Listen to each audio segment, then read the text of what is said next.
I'm Frances Callier. And I'm Angela V. Shelton. And we're Frangela. You know what you need in your life? The Final Word podcast. Yes, you do. That's right. It is the final word on all things political and pop cultural. Where we make real news real funny. Where we inspire you so you can hashtag resist. Subscribe and get a new episode of the Final Word podcast each week. It's the news we think you need to hear. That's right. We think you need to hear it. Okay? Yeah, it's what we say so. That's right. And because all we do is give, every Thursday you can listen to our hysterical podcast, Idiot of the Week. We round up the stupid because you know what? Somebody has to. Okay. All we do is give.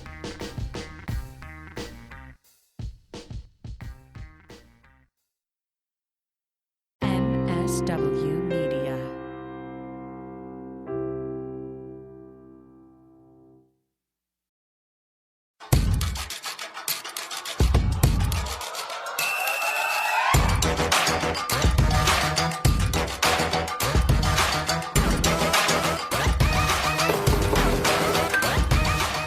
Welcome to Feminist Buzzkills Live, the show that's here to say we'll adopt all the royal corgis. I'm Liz Winstead, and I'm joined by my co-host, Moji Alawode-El. Hello, it is great to see you, Liz, but sadly, our third wheel, Marie, is out as she was at the deathbed of the Queen. Oh my God, she's going to kill you for saying that. Moji said that. Marie, just know that Moji. It was Emoji. Moji said that. That was not Liz. There was nowhere else she wanted to be. There is no one who hates the monarchy more than Marie Khan. I'm putting that out there. Coming up on today's show, personhood. The next step on the baton death march of our bodily autonomy is inching its way closer to the Supreme Court, thanks to some Rhode Island crackpots. And South Carolina is the Gamecock state, and these political cocks have a zero game. Plus, as abortion clinics close, the void is real, and fake clinics are filling it. Joining us to talk about how anti-abortion politicians are taking your tax dollars to make it rain on these menace clinics is Ashley Underwood, fake clinic expert and director at Equity Forward. Plus, you know her from the show Better Things and is the host of the podcast Kill Me Now. Comedian Judy Gold is here to throw some hilarious fuel on the rage fire. All that, plus the weekly roundup of the good, the bad, and the creepy news from the abortosphere. So let's get to it. So we had a little break. It was so nice. We took a beefy 2-week, let's get our shit together break, and we come back and South Carolina is going in hard. They are pushing some redonkulous abortion bans that are trash. The arguments about these bans have been weirder. And it is not unlike most state legislatures, but the closest thing they have to a doctor in their entire legislative body is a pharmacist. And they have so many butthurt men spending days trying to ban abortion just based on, well, you know, based on nothing, actually nothing. And Moji's going to run down some detailed South Carolina fuckery in the news dump for sure. Yeah, I know I will, but it bears reminding that last year, another South Carolina politician wanted to make it legal to use a gun to stop someone from accessing abortion. That's right, to stop someone from having abortion to save the fetus. They thought weapons of war is the way. And a few years back, yet another South Carolina politician referred to women as a lesser cut of meat, which brings us to the South Carolina Rep. Richard Cash, who made the news yesterday with this.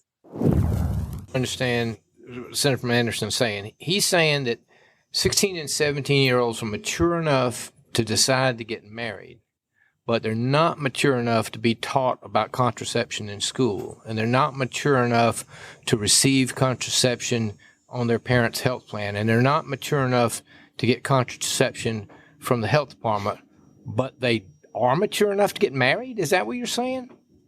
Well, it's a fair question, and I'm happy to answer it. I think my position, when this has come up before, is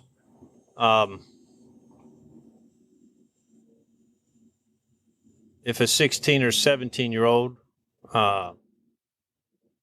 Certainly if they have their parental consent and they wish to get married and their parents approve it, then correct. I don't have a problem with that. But you just moved to table a bill that required parental consent to get birth control pills on the parent's health plan. Where's the logic? Well, the logic is I believe sex belongs within marriage because sex leads to children and children needs parents. And so I'm not in favor of the state paying for contraceptives for unmarried children. I don't think that's a good policy. I think children come from sex, and children need a mommy and a daddy, and that means marriage. So mom and dad can give consent to get you married at 16, but not to put you on birth control. Yeah. Thank you. Sure. Okay, well, there's a lot to unpack with that fuckface. That's so much idiocy in just like a few minutes. That was a lot. It's also like he keeps doubling down on this. Sex is for babies, and then you have a baby. Well, unless you have birth control. Yeah. Yeah. Yeah. Yeah. And also, like, just the whole idea that he can wrap around in his head that he would allow parents to let their 16-year-olds get married. Which is wild. Wouldn't allow those 16-year-olds to then, in have birth control. Because he's like, unmarried children shouldn't have unmarried children shouldn't have birth control. Well, it's like, I don't know how many children are taking birth control. I think there's sexually active teens who are taking birth control. What is he talking about? He doesn't know what he's talking about. That's what's wild. He has no idea what he's talking about. Because what does he want those married teens to do? Start reproducing immediately. 100%. I mean, because here's the thing about this dude, is he is part of this whole South Carolina circus that's happening around these really strict anti-abortion laws.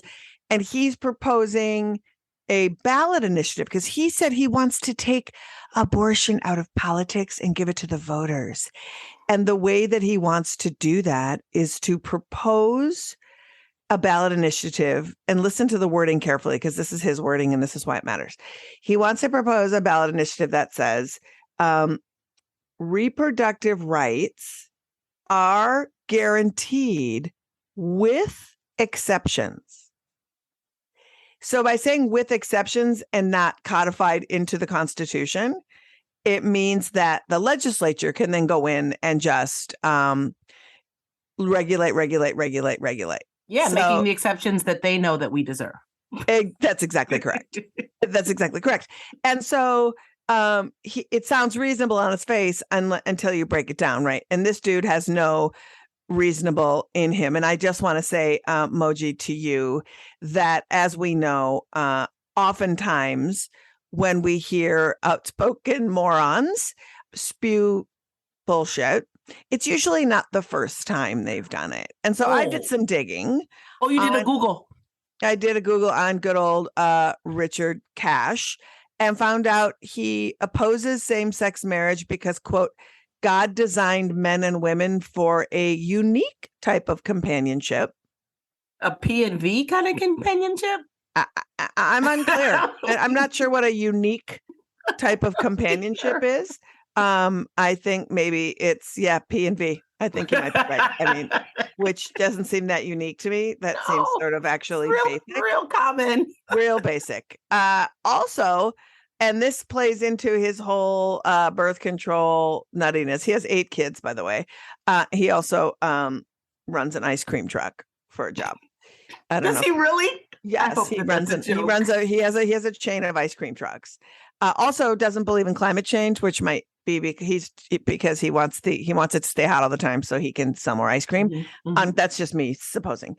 But he believes that life begins at conception and thus would prevent such quote unquote murders by not just outlawing abortion, but most forms of birth control. So he's very much like 16-year-olds get married and start reproducing immediately. True. And Moji, just for some fun for you in my digging, I found him giving a speech in 2014 that I think is important for you to hear, but also important for Joe Biden to hear as a reminder that there's no such thing as MAGA Republicans and regular Republicans, because they're all Republican. I just want to remind everyone that Joe Biden listens to this podcast.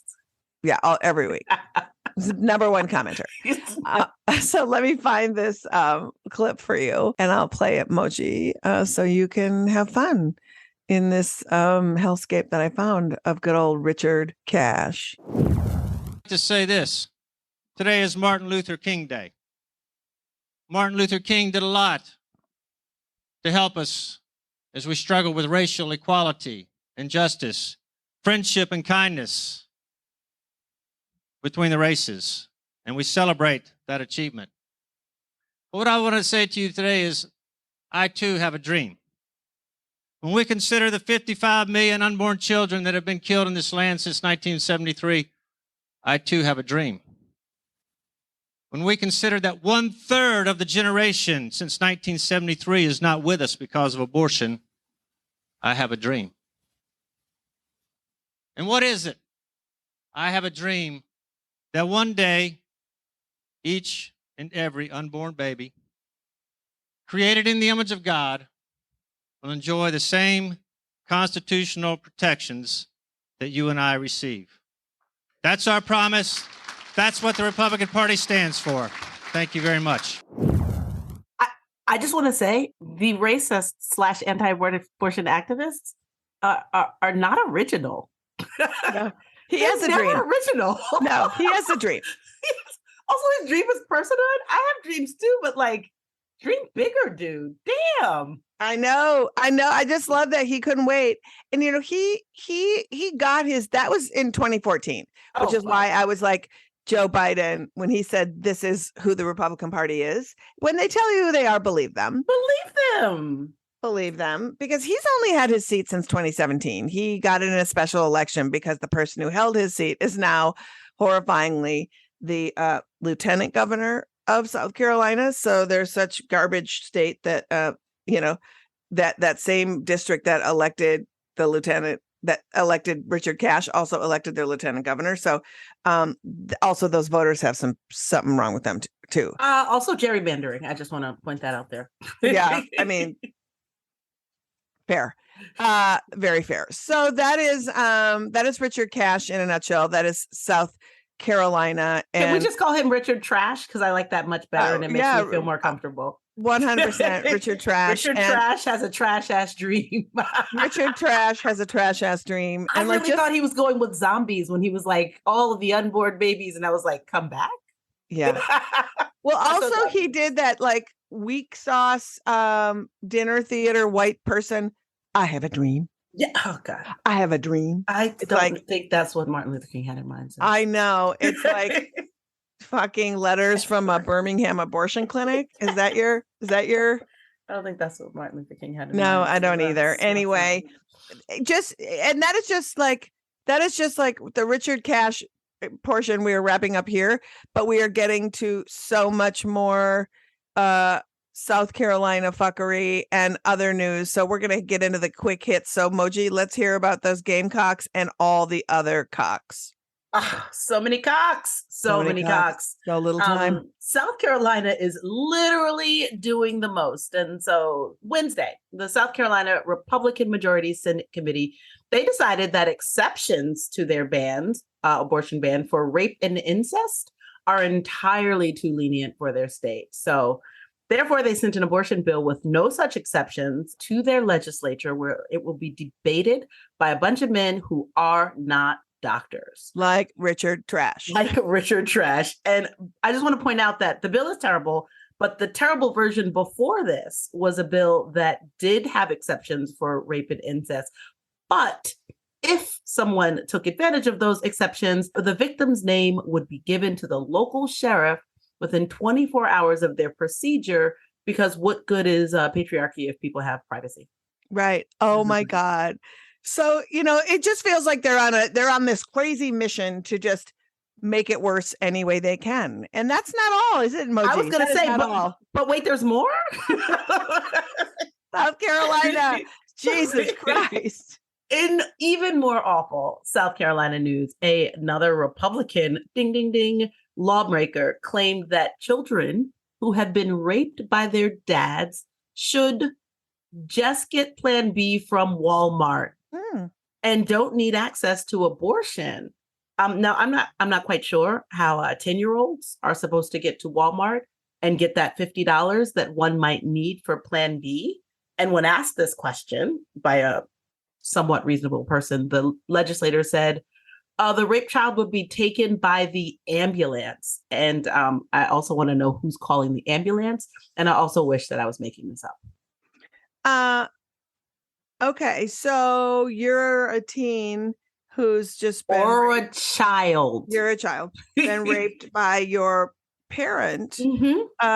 And you should take an ambulance to Walmart and find $50 somewhere.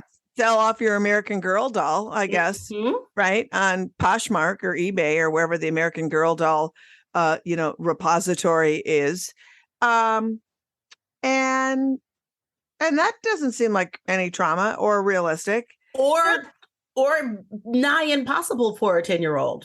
I don't know how a 10-year-old would manage that. Well, also, we can't forget the guy who was sobbing over hearing stories of young people being raped, the guy from abortions. South Carolina, another South Carolina guy. Yeah. Until we say it's not South Carolina, listeners, just know we're talking about South Carolina, who had these crocodile tears, sobbing about the bill that he signed and pushed forward, and how he didn't understand what the ramifications would be. Well, that fucking douchebag signed onto the same bill he was crying about. Yeah. Because apparently he forgot. Harry Styles needs to go spit on the entire legislature of South Carolina. Just line up the Republicans and spit in their faces one by one, like a spitting firing squad. I feel like this is something we can all get behind. Yeah, I feel like this is something we can all get behind. Also, we have to get to other news because there is so much news. Oh, yeah. Tennessee and Texas had sweeping abortion bans that have gone into effect. The Tennessee ban makes it a felony with no exceptions for anything at all for anyone to provide an abortion. And the Texas one has a $100,000 fine and life in prison for anyone who performs an abortion. Awesome. What a good week in abortion. I have good news. Thank God. I have good news. You want to hear it? God. Yeah, please. Okay. So if you follow our pod, we have been following this journey of Michigan and their ballot initiative they want to get on the ballot in this November. They have one of those garbage old laws on the books from 1931 that criminalizes abortion. And a bunch of very dope activists got a ballot initiative going where they got 700,000 signatures. It's a record in Michigan. They only needed 400,000. And in the text of the ballot initiative, apparently there's a run-on sentence. And so in the run-on sentence, the anti-abortion extremists were like, no one can read this run-on sentence, so we're going to challenge it. They can't read hashtags? Apparently they can't read hashtags. So, which I think is a good point. Now that you say that, Moji, I think that they should actually, whoever brought forth this challenge to the Michigan thing, we should scour their social media and see how many times they've used hashtag thoughts and prayers, hashtag Jesus is the way, and be like, I can't read that. What does this mean? I can't read it. And then just prove their point that they're trash.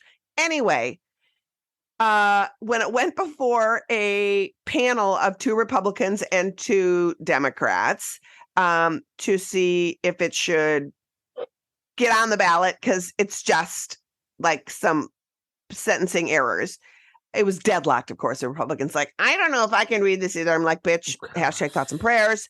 Went to the Supreme Court yesterday, late in the evening.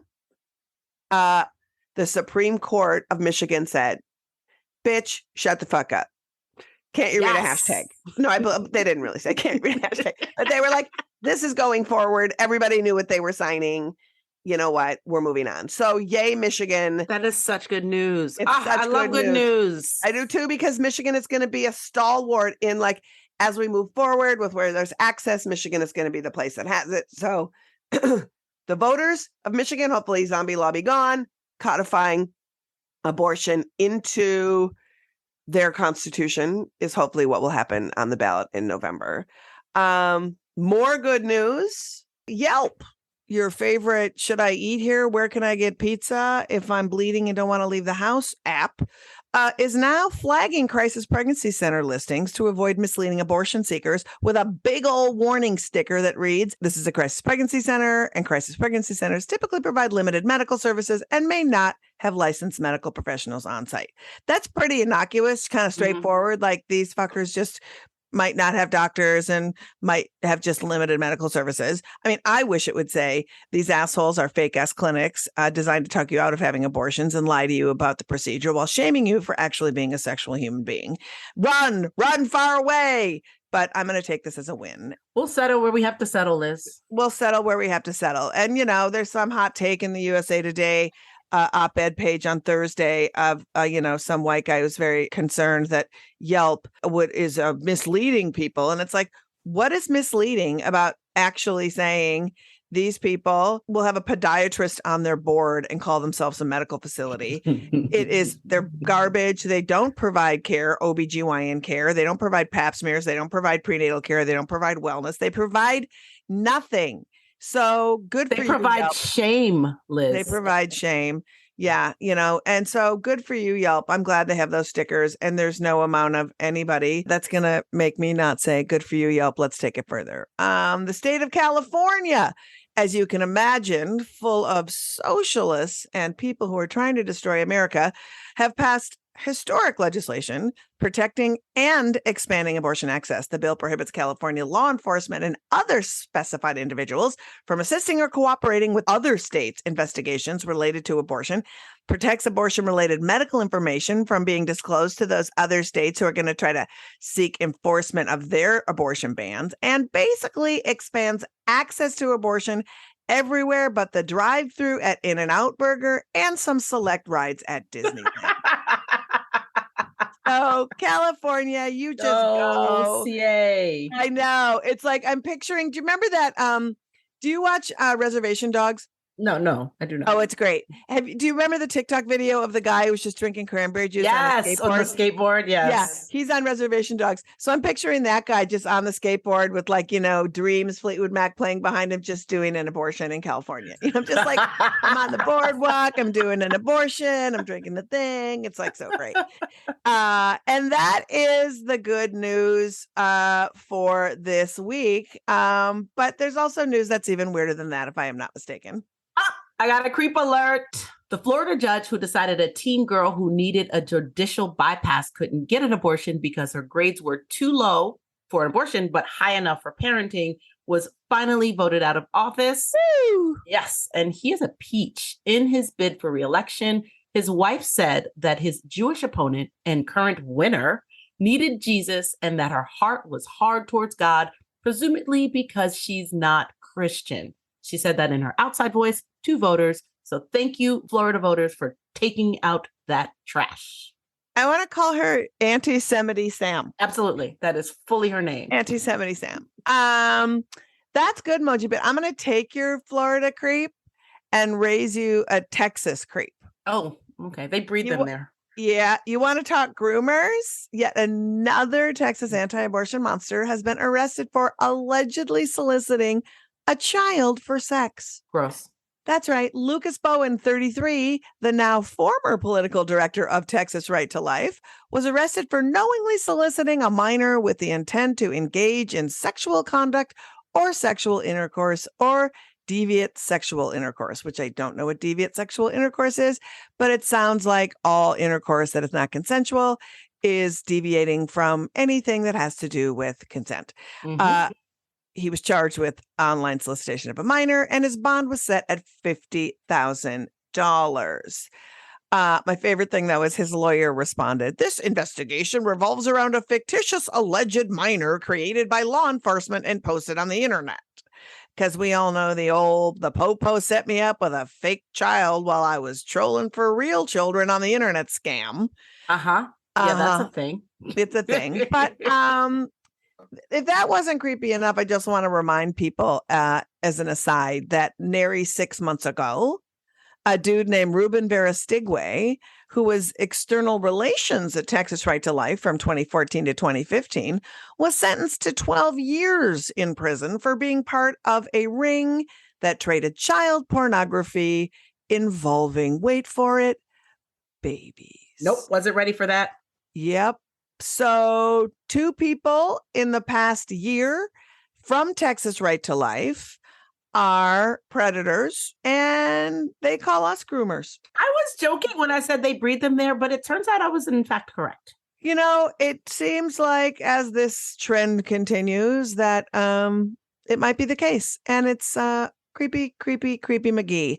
As always, these stories will be in our show notes. And as always, we remind you the best and most up-to-the-minute resources on clinics that are open where you can access an abortion near you, and the funding you might need for your care is at the website ineedana.org.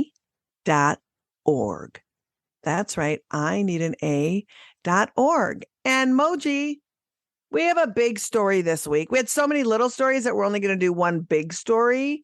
And it's a doozy, man. It is a fucking doozy. Turns out the smallest state in the union has some of the biggest assholes. Yeah. Another state with a population of 12 will dictate access to abortion to all of us news. Rhode Island Catholics have lawyered up their fetuses and themselves and petitioned the Supreme Court, asking them to hear a case that gives their pregnancies full personhood under the 14th Amendment.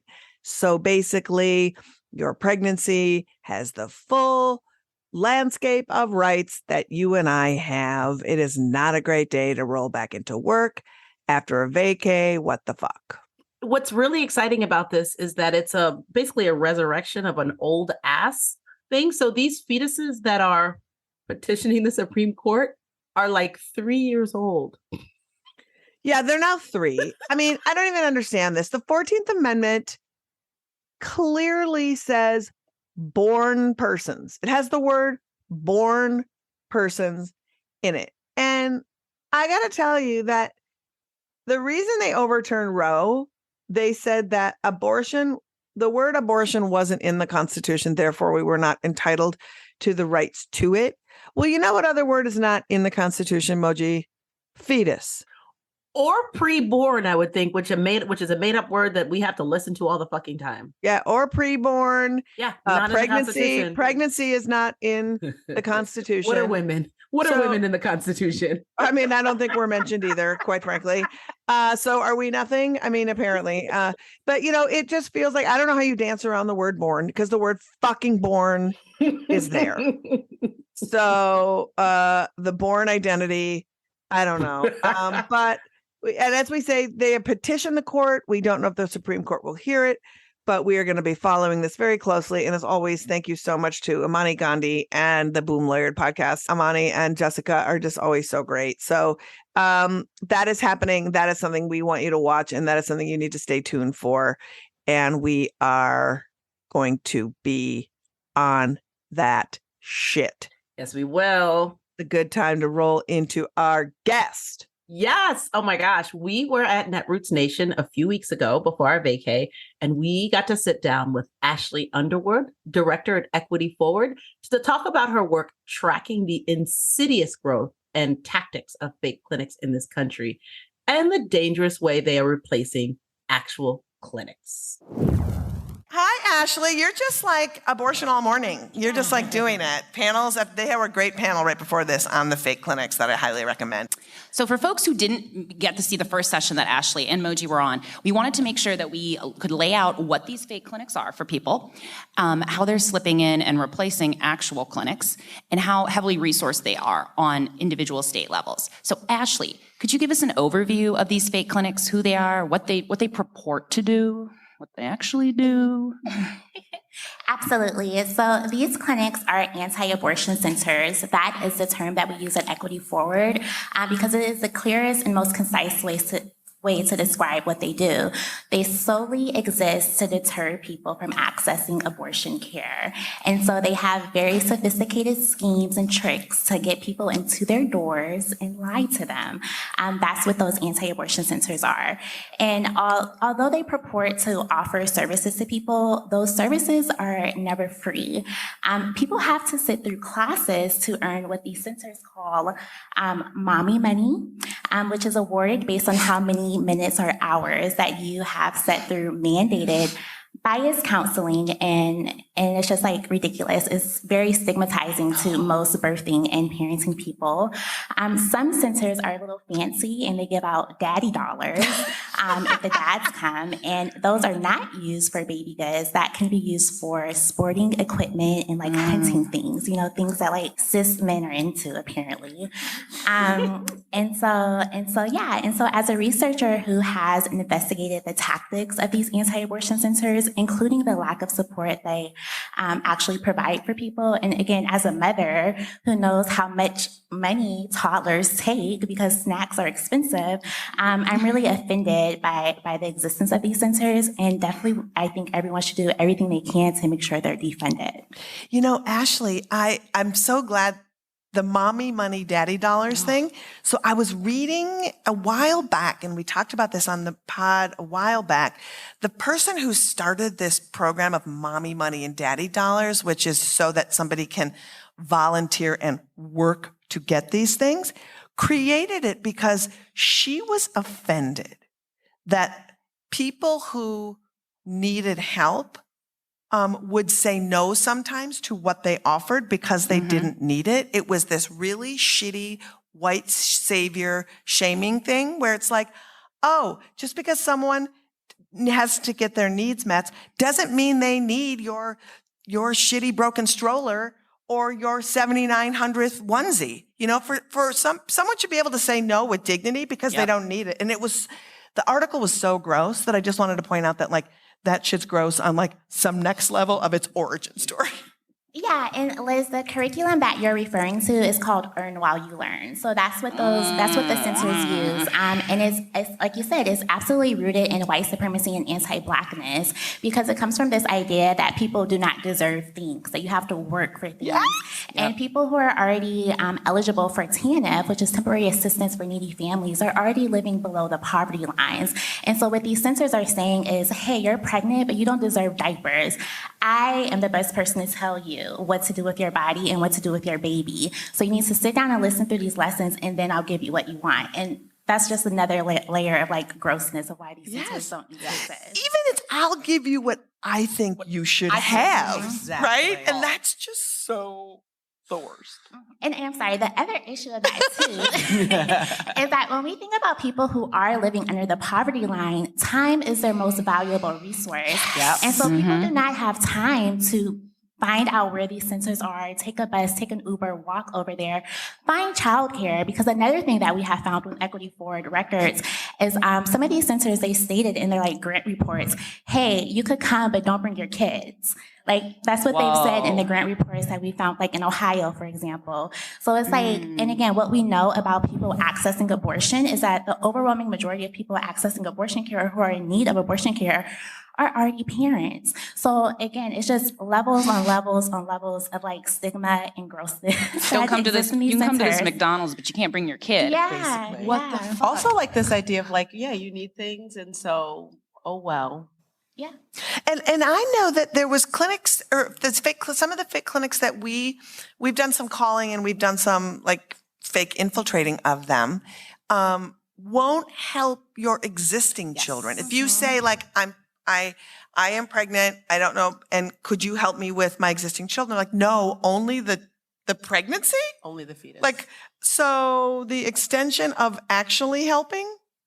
It doesn't exist. No. No. The illusion to help is an investment and a marketing tool. And they've spent a lot of money on marketing their illusion of care. Yes, they've spent a lot of money. And so the thing about these centers is that they exist in all 50 states. There are 14 states that use public dollars, including federal TANF funds that are supposed, again, to go to low-income people to fund alternatives to abortion programs.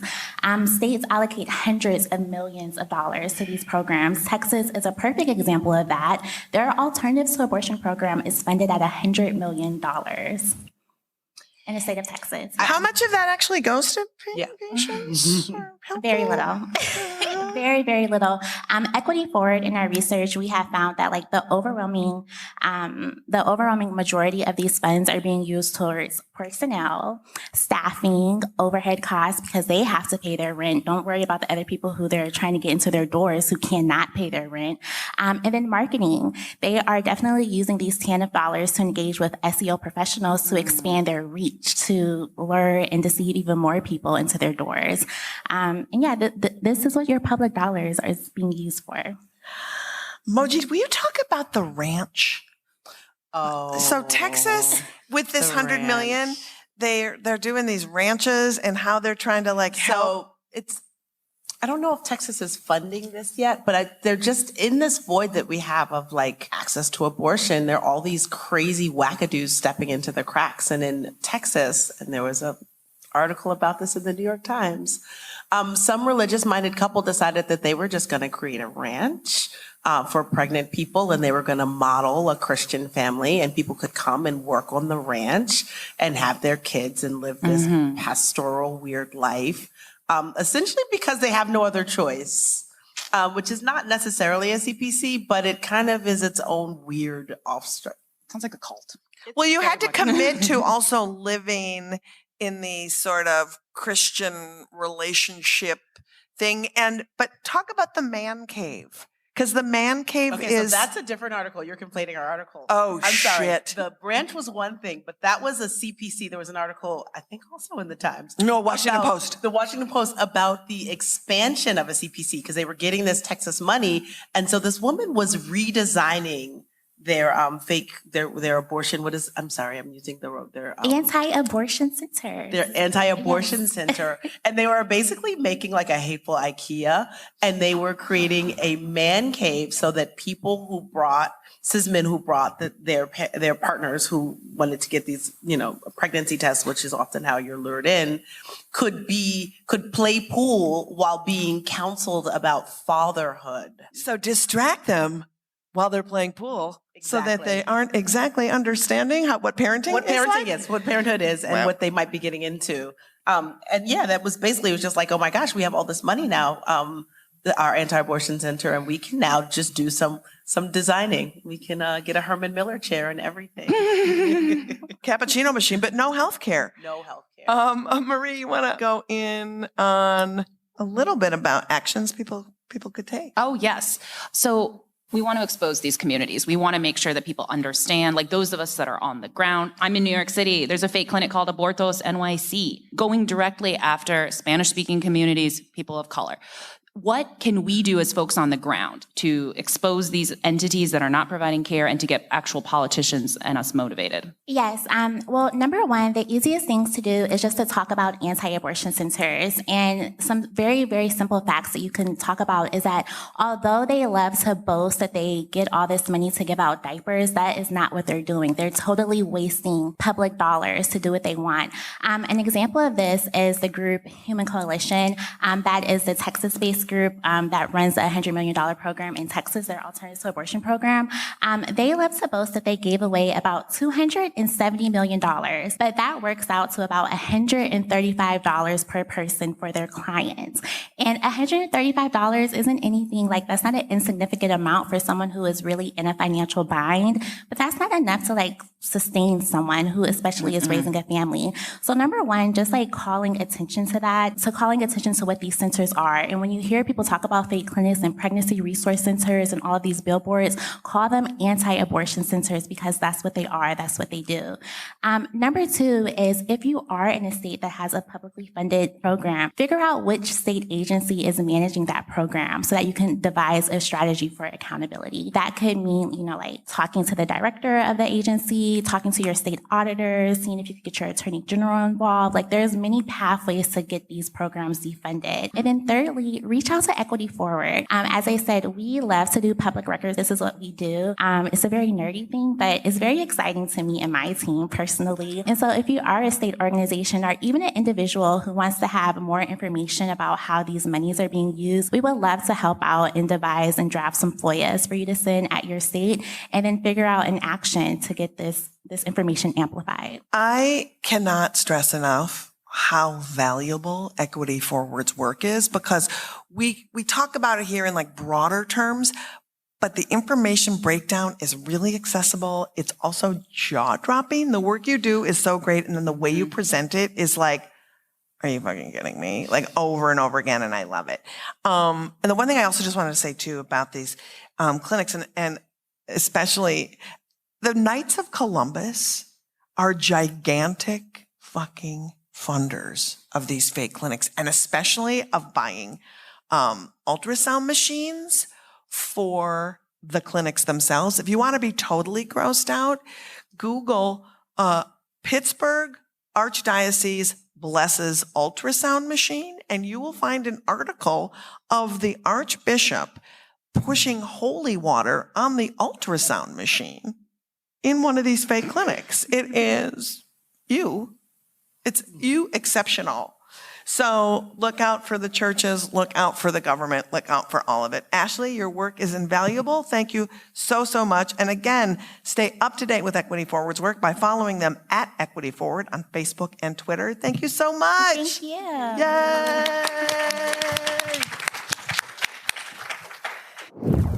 That was so great. And look, if you're fired up about how much these scam centers suck, then go to exposefakeclinics.com and learn more about how to take action and better inform your community that these fuckers exist.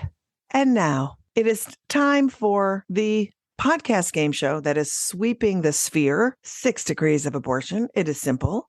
Moji is going to throw a news story at me that is seemingly not connected to abortion. And I have 6 tries to try to connect it to the issue.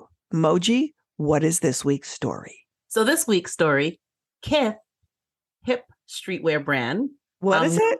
Kith, Kith, cool ass brand, known to all the cool hip kids about the cool hipness, and also kind of known for their spokesmodels kind of being a little bit on the old side, decided that Jerry Seinfeld was the best representative for their brand, and they unveiled their campaign this week. So we would like you to, and we thought this would be fun, I thought this would be fun, link Jerry Seinfeld to abortion.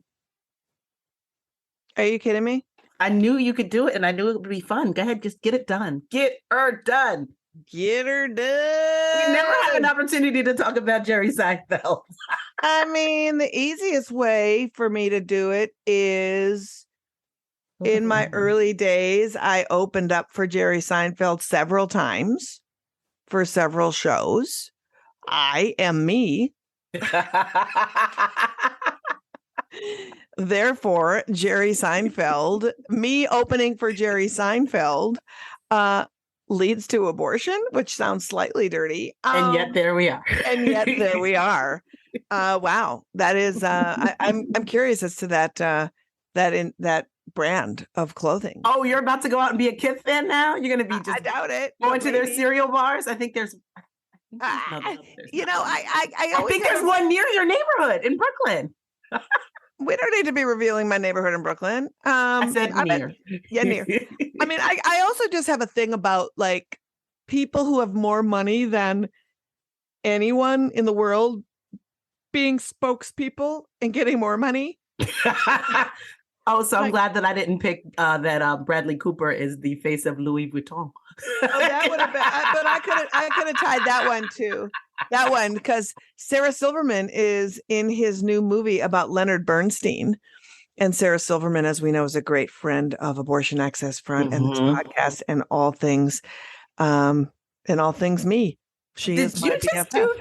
do 6 degrees in one segment? The fuck, Liz? I do, and I'm going to call that one back if I lose on the other one. I'm going to be like, I have one in my pocket that I did win. I'm going to throw out there in the world.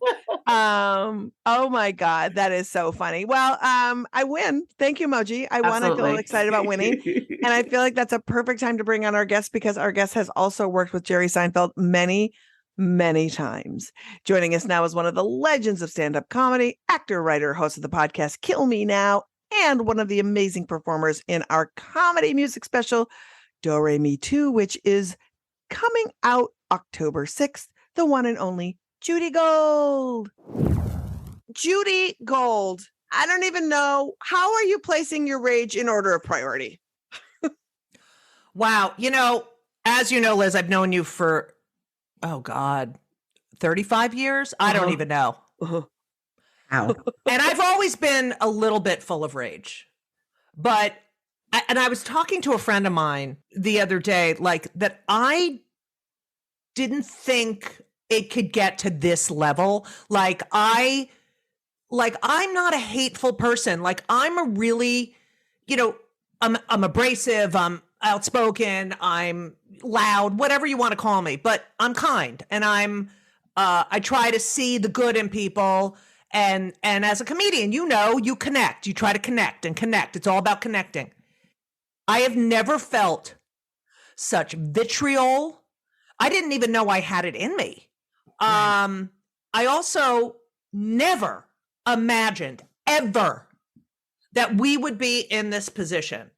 And I remember in the 80s, my mother volunteered at the National Council for Jewish Women. They're our big partners. We love them. They're amazing. And she, would help them with stuff. And she came home and gave us hanger necklaces. And, it's just funny because you think something's settled. You think you've done the work. And as a gay, too, as fighting for marriage equality and saying, wow, okay, how much more it all boils down to hatred of women. That's all it is. It is misogyny. 100%. And the thing that I think, I say this a lot, but progressives and liberals are so good at, we get a win and then we fucking take a vacation. I'm guilty of it. I was guilty of it until I really started doing this work for real. And then it was so apparent to me. And the thing that I hit home to everybody is patriarchy doesn't take a holiday. 24/6, 365. These fuckers, they want us profoundly destabilized. I wouldn't be surprised if they're working on a mechanism that they can just fuck and it will cook for them and it will do their laundry. And then they just will eradicate us from the earth. They have that already. Those are the women dismantling our rights. That, the men anger me to no end, but the women. Yeah. Oh, the women. Yeah. The women who are so can I curse on this? Oh, yeah. So fucking. Please curse. Hypocritical. Right. So fucking that, did you watch Mrs. America? Oh my God. We did a Mrs. America after show. Yeah. Why am I not invited to these things? Judy, you are invited. We just need to go to you. Your management sometimes says you're busy. Oh no, just go to me. Because they're all like, okay, listen, here's the thing. I watched that and I watched the Phyllis Schlafly hypocrisy of, we don't want independence. And yet she is going out there as an independent woman, lobbying and having a job outside of the home. And just this hypocrisy and this need to be submissive And that it, look, if you want that, have fun. Enjoy. If you like being a doormat and you're satisfied. I mean, there's plenty of men who are just dumb and just simple and want to just like go to work and then come home and and there's women like that. Like, this satisfies me. That's fine. But don't you fucking tell me what I can and cannot do with my body, what I am entitled to, what my rights are, that I shouldn't get paid as much, that I am less than, that I am not qualified for, that I am too old. I mean, look at comedy. Guys never age out. No, they don't age out. Never. Ever. I mean, yeah, I know. I've been turned down so many times for like Netflix specials, HBO. Now I'm too old. I'm like, I've never been more relevant, dying of fire. But also, Judy, those women who are so, first of all, underachieving gold diggers, basically, they are benefiting from patriarchy. They're like, I just really want to live in this nice house and take care of it and have my kids. And the fact that you're just like requiring things of me, it's just like, but no one's requiring that. Right. Literally, I'm like, you can do whatever you want. It's the idea that you're rallying against our right to do what we want to do is the wildest part. And it's also the same with like abortion, which is like, wait, if you don't want abortion, just don't have one. Don't have one. Don't have one. Why are you going to talk about mine? And the thing is that, the term equality, which has been, something that I've fought for since, the first AIDS walk, since, every part of your being, Judy. Right. So when we think about equality and when we think about feminism, we think about that it's equal, that everything is as important. Everyone's voice is equal. Feminism is not about just women. It's that women and what they say is as relevant, as valid, and should be heard as much as every fucking entitled white male in this country who are in power and ruining the fucking country. And are mediocre at best half the time. Yes. They're not even excellent. They're just no, not at all. Not at all. Found mediocrity. Right. And that's part of their drive, though. I think they know they're mediocre. So and they know that we know. It's like a line in winter. You know that I know. I know that. Right. We're a very knowledgeable family. Yeah. We and they know that we know, but they don't stop. You're right. These I'm getting really frustrated because the Democrats, okay, you're respectful. Yes, let's be moral. But you know what? That doesn't mean you can't have balls. That doesn't mean you can't get angry. That doesn't mean, you can't fight the way they fight. Yeah, Moji's sick of hearing me say this, but I say it constantly. Stop bringing a PowerPoint presentation to a knife fight. Yes. Just stop. Like, it's so embarrassing. Like really just digging into the crevices to find some both sidesism that is just bullshit. Right. It's like, you know what? They're just like us. They pull their jackboots up 1 foot at a time. It's like, shut the fuck. What? No, they're not like us. Democrats like concede in a way where it's just like, oh, we're really taking one step backwards and then they're taking 2 steps forward and then we take another step backwards. I know. We always do. And we rest on our laurel. You're right, Liz. Like, you're absolutely right. It's like, okay, done. Let's take a vacation. No, they don't take vacations. No, their vacation and joy and spank bank is seeing us being oppressed. Do you think that they are not jerking off at us? Oh, please. All the time? They basically said, we'll take Barack Obama and we'll raise you Trump. Like, that literally is what this country did. Oh, that Trump was exactly. That's exactly what it was. It was about the fact that we had the first Black president who was great, who was smart, who was respected, who did his job. Classiest family, I think, ever in the White House. Hard agree. Just like amazingly great people, and they fucked. They fucked, and they were talking to each other. Right. But then this is a referendum on that, and when you didn't have to like Hillary Clinton. You know, you didn't have to, please, it's a job. And she was qualified. And all these this really pisses me off. These young girls, you know, who are voting for the first time, who are like, you know what? I don't really like her, and there's gonna be a woman president in my lifetime. So, yeah, I'm just not gonna vote for her. And you juxtapose that with the 100-year-old woman being wheeled to the polling place saying, I never thought I would live to see the day where I could vote for a woman. Right. And it's this privilege. It's, you know, I feel it in the gay community. I feel gay privilege in you know, mostly from white gay men, but I do feel this like, oh yeah, we're rich now. We don't, you know, we don't need you. Like I'm in Provincetown, and it's upsetting. It's upsetting, you know, that it's being taken over by wealthy, white, you know, rich men. And look, I'm the mother of two very straight white boys, but I want you to know that there's not a day that goes by where I don't remind them who their parents are, how we are treated in this world, how they should treat women. And, you know, it's interesting because, you know, Moji, I know you have a 6-year-old son, yes. right? Male. And I, as having two adult sons raised by women who are straight, I asked their girlfriends if they're different, you know? Because trust women, because sometimes men don't know what they're doing. Right. And I said, are they different from other guys you have dated? And they said both of them, they both talk about their feelings all the time, not afraid to cry, and don't think a woman is incapable of doing anything. You know what I mean?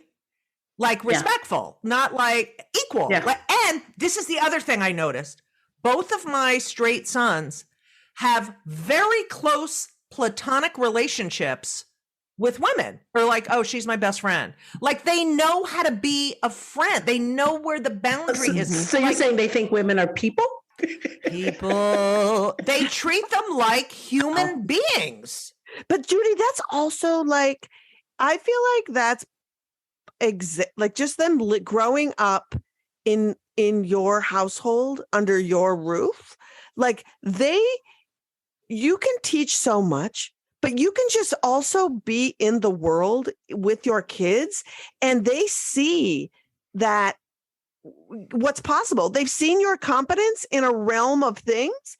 They were foundationally exposed to somebody just doing it in the world and didn't have any kind of like second guessing about it, which I think is fucking amazing. Yeah.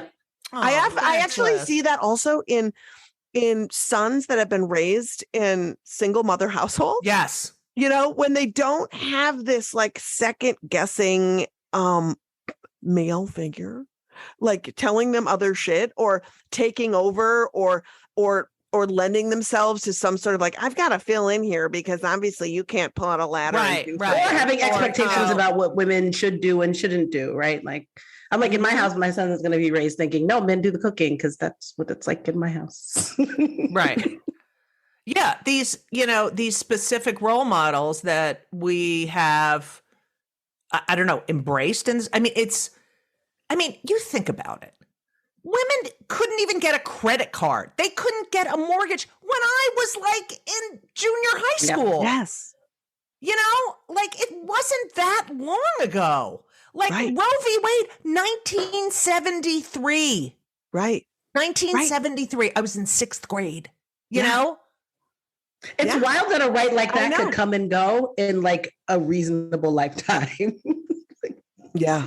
Come and go. Well, also, it's just also even in comedy, you know, there was such a turning point in my career, and I'll never forget it. I used to have this joke in my act where it was like, you know, have you ever noticed that maybe male Great Dane should have to wear underwear in public? I remember that right? And I would tell that joke and it would get a huge laugh. I remember that joke. It would get a huge laugh. Yeah. And then it stopped getting laughs. And I was like, I'm not going to tape myself. Why is this joke tanking now?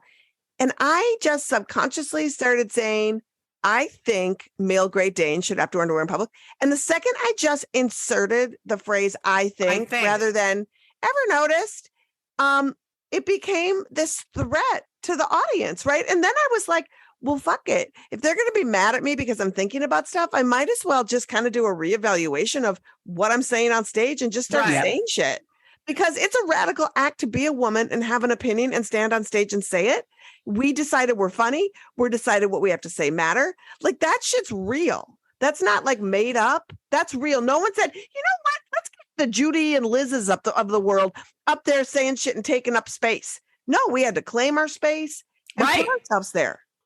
You know, that's so true. You know, say, I think, and it's like, oh, you have an opinion? That's your opinion?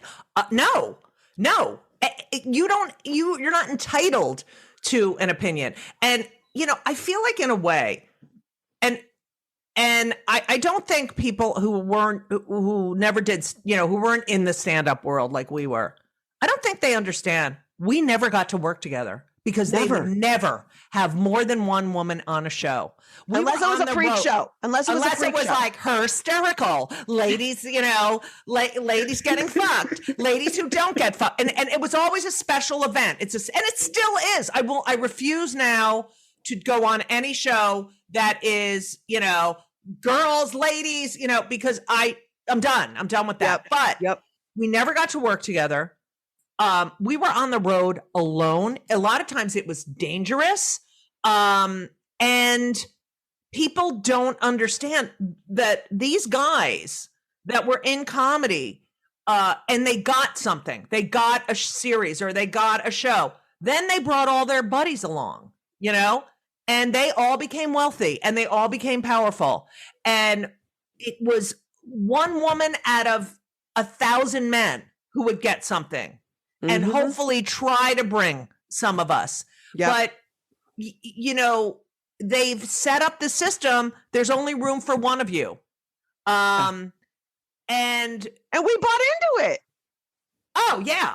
And causing this friction between people. And then you get to a point where you're like, wait, what the fuck? I already take up a lot of space. So I think I sort of had this, you know, I physically take up a lot of space because I'm 6'2", but you know, I feel like you see women and they're not taking up space, but I think now you can see their gait, the way they enter a room, when they enter a club, the way they get on stage. It's like, don't fuck with me. Yeah. But I don't think feminism is, and especially in comedy, is talking like a guy talks on stage. No, it's talking about what's relevant to you, and it's as equal, as funny, as valid as what a guy says on stage. Well, Judy, do you remember, like, you would be rewarded if you ignored who you were on stage as a woman? Like, and they would say, like, oh, I love that comedian because she never talks about being a woman. And it's like, I have no other frame of reference. Also, I don't know what it's like to be a man, but when I hear a funny man talk about their experiences, I'm not like, don't talk about that because I've never been through it. Right. Why is that a thing? Why was that? It's exactly right. And how many people came up to you and said, I don't really like women comedians. Yeah. Oh, but you're really funny. I remember, I'm sure you remember this, like in the 80s, the late 80s, when we would call, you know, there were all these one-nighters emoji around, like, you know, where you would just go out and get like $200 or whatever, but you had a call, it was phone. And I remember calling so many clubs and them saying, I'm not kidding. Oh, and I'd be like, oh, I just did Evening at the Improv or Caroline's Comedy or VH1 stand-up spot, whatever was going on. And I'd like to work your room. And they would say, we had a woman here last week. Yeah. And she didn't do well. So we're not hiring women. It's like, oh, and every guy you had on stage just killed. Oh, shoot. So that one woman was the standard. And if one woman bombed, we're done with women for a week or a month or so. Oh, 100% all the time. Or we have a woman already booked on the show, or, you know, maybe, but like, I don't know if you can follow any of our openers. I've had them say to me. Oh, but then when you get, I remember the amazing Jonathan, God rest his soul, said to me, "You're really funny. Now end with something no one can follow and you will headline." And that's what I did. I had that ending where I sang, and I'm telling you I'm not going, and I would have them flash the lights telling me to get off stage, and I would become Jennifer Holliday. And I remember that they stopped wanting to follow me. I started headlining, but then they would purposely, some club owners would purposely put on misogynistic men before me. Oh, so you would to try to blow you out of the water. Right. Oh, no, or to dumb down the audience. So you know what I mean? So that whatever, so they didn't have to work so hard. You have to curate a comedy show. For certain people work with certain people. You know, I want someone who has the audience listening, who tells, great material. And then, gets them in the mood of like comedy, But then they would put on these guys that were filthy, or music acts, or I write about it in my book. There was one guy who did it. I was in Georgia, Marietta. Remember that club in Marietta, Georgia? It was called the Punchline. Yeah. Mm-hmm. I was called a kike and a Jew and there, but when I got on stage, they had this guy opening for me, and remember John Wayne Bobbitt, the wife cut the dick off. Of course. So he gets on stage right before me. Wait, John Wayne Bobbitt got on stage? No. I was about to say, this story's awesome. He did comedy, John Wayne Bobbitt? Yeah. But he got on stage before me, and his jokes were about, can you imagine being the policeman finding the penis? Like, I'm not picking it up. You pick it up. You pick that up. I'm not touching that, like that. And then the size of his shits. And that him and his brother compare size of their shits. And then it was like, and here's your comedian, Judy Gold. And it was, you just don't get it. And if you look at old clips of women, of Jean Carroll, of Phyllis Diller, of, Moms Mabley, of Joan, you see these women get up there and they have a disclaimer basically saying, "Hi, I know I'm a piece of shit and I should be, ironing my husband's handkerchiefs. Okay. And then here's my material." And they all did that. Like Phyllis Diller had a beautiful body, but she purposely wore these caftans because she had to, desexualize herself. She wanted people paying attention to her. And they all did this. They all were like self-deprecating and then went in for the kill. Yeah. And I don't see one man get up there without feeling entitled to say whatever the fuck they want. Right. Without, men don't ever second guess if the audience will like them. Right. They don't walk up with this assumption that, well, I'm here, so obviously I deserve to be here. And whatever I have to say is amazing. Right. But I want to just shift gears for a second, Judy. Sure. Kind of shift gears, because I'm a giant fan of Better Things, and I love you on it. Oh, thank you. And I feel like Pamela Adlon is one of those people that we talk about who got hers and has brought around, like, I love Rebecca Metz. I love awesome. Cree Summer. I mean, Judy Reyes, Alicia Reener, amazing. And they have been like also people who like Alicia and Rebecca both have been super tight on with working with us on abortion.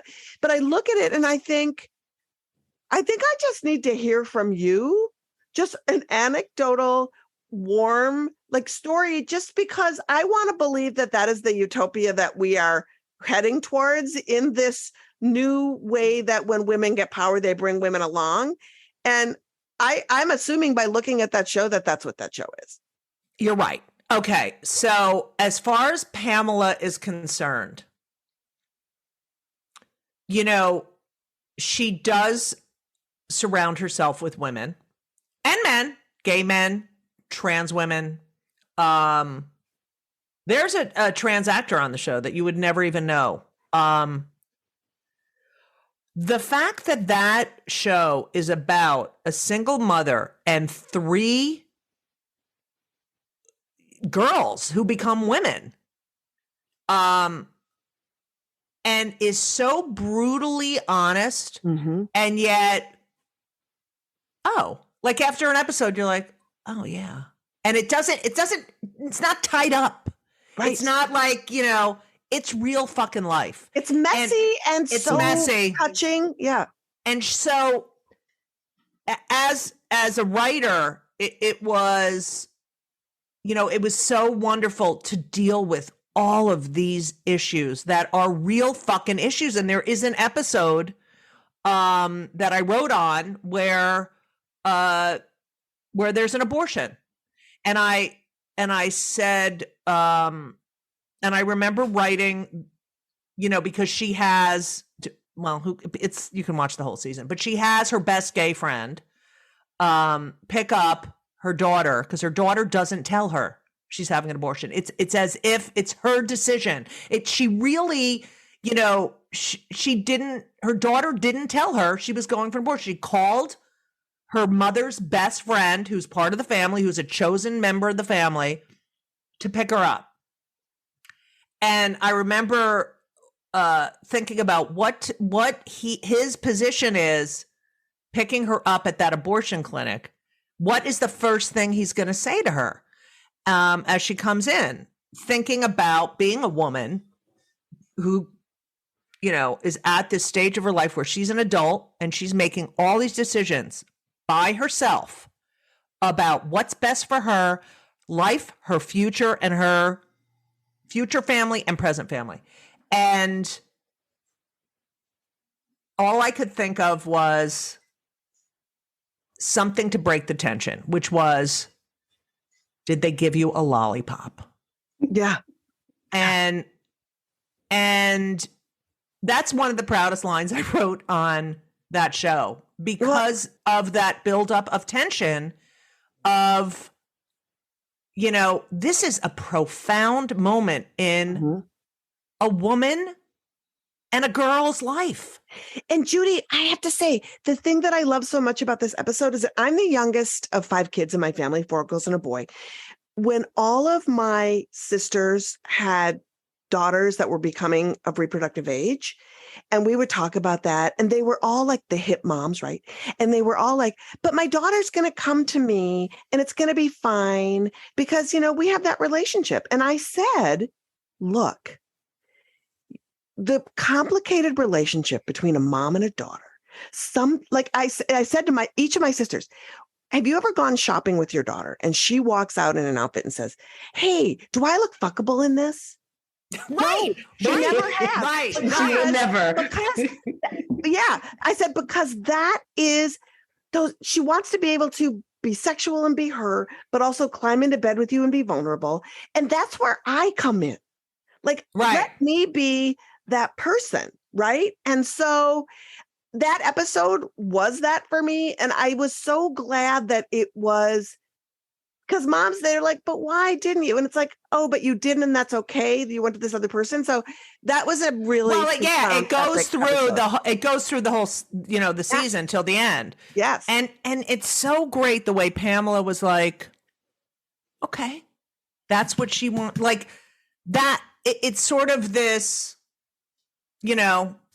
fly away, and this idea that abortion is birth control is disgusting. I'm going to reframe you on that. Who cares? Who cares? Yeah, that's true. That's true. That's true. That's right? true. Yeah, that's true. Because, we go through phases, right? And it's like, if abortion is moral, which we all agree, if it doesn't harm in any way your fertility going down the line, then who cares how many abortions? Right, and it's no one's business. Right. No one's fucking business. Right. Yeah, exactly. I know. Judy, we could talk to you for hours. No, I want to talk more. All right. I know we have to wrap, girl, but you'll come back. You're going to come back. I come back? Please come back. You can come back and do all the things with us. You can be part of all the things. I know, but I feel like, all right.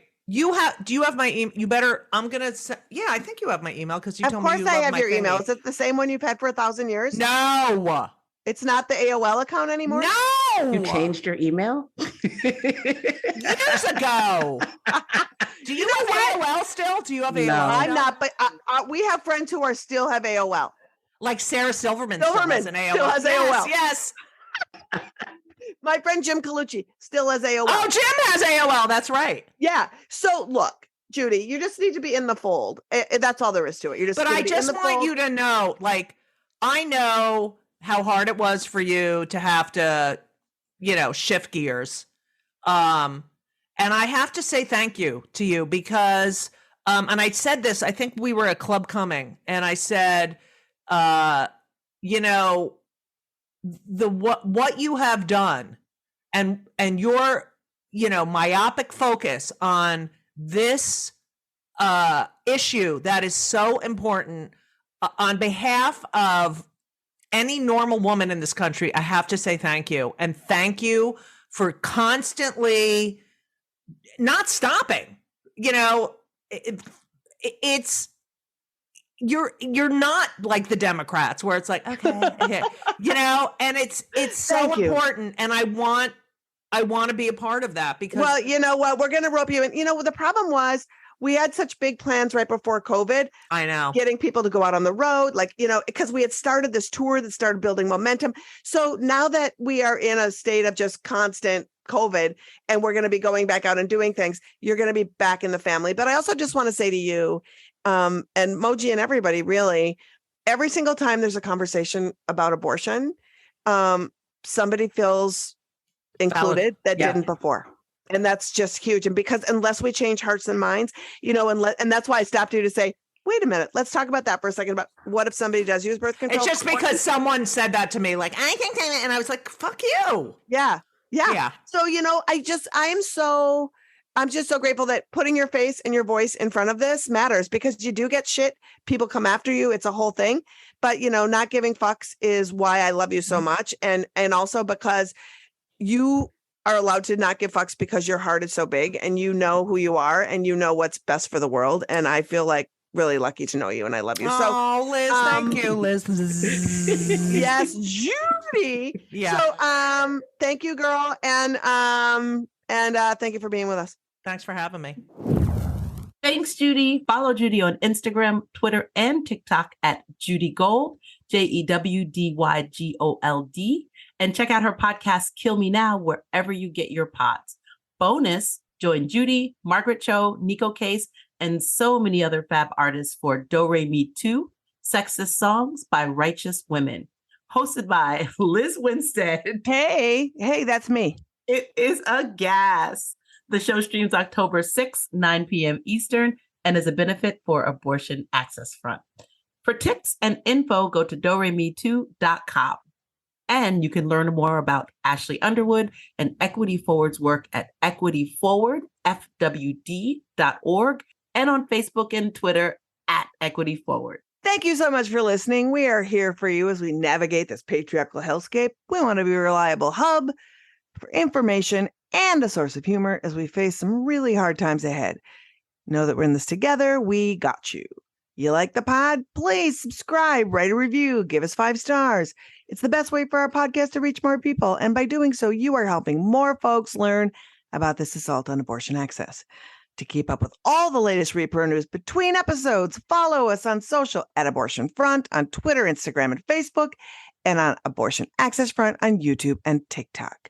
FBK Live is edited by Remy DeTournay and is produced by Abortion Access Front. Hey, want to get active in abortion justice and looking for a place to start? AAF has our training sessions up at operationsaveabortion.com and in pod form on this channel. Gather your buddies, download the toolkits, then fire up the episodes and get to work.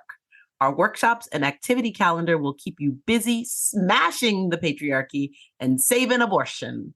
And it's all available at operationsaveabortion.com.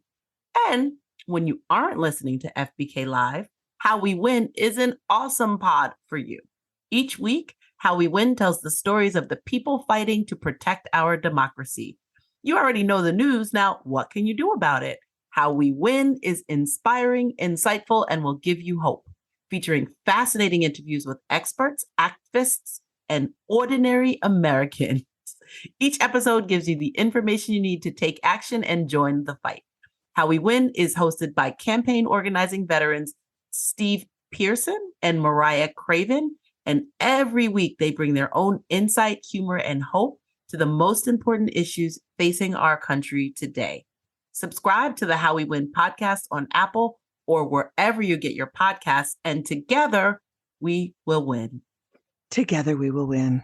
And together we are going to listen to my shameless promotion. Fuck yeah. I am doing a show in Duluth, Minnesota. Woo, woo, woo, woo. September 15th. September 15th, I am visiting the fine folks of Duluth at the West Theater. There are a few tickets left. If you want to go, it's at 7:30 p.m. The West Theater in Duluth, September 15th. Tickets are at thewesttheater.com.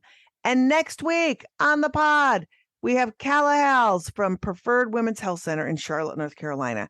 Her clinic is one of the hotbeds of anti-abortion protests, and we will be talking to Calla about the protester escalation post-Roe and what it's like trying to get and provide abortion care in the South right now. Plus, musician, writer, performance artist Bitch joins us. And also, side noting, Bitch, also part of this year's Do Re Mi Too. It's a cavalcade of fun.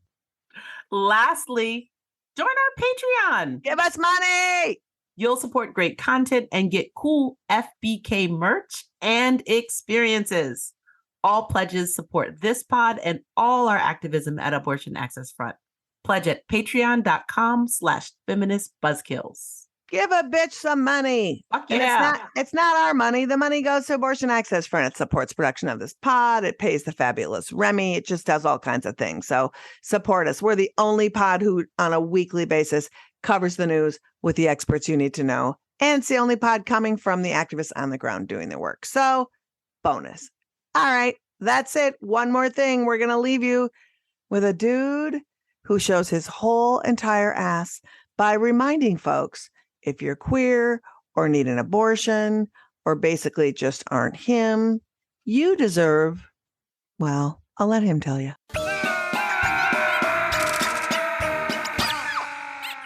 Well, we can't just put all the abortion doctors to death because think how many abortion doctors there are. It's like put them all to death. Well, we can't get rid of all the sodomites. Just, everybody's got a queer uncle. Get rid of all your uncles. Who needs them anyways? They were creepy anyways, okay? Feminist Buzzkills Live, the podcast from Abortion Access Front. When BS is poppin', we pop off. New episodes drop Friday. If you want to support our podcast and all the work of Abortion Access Front, like, subscribe, and join our Patreon at patreon.com/feministbuzzkills.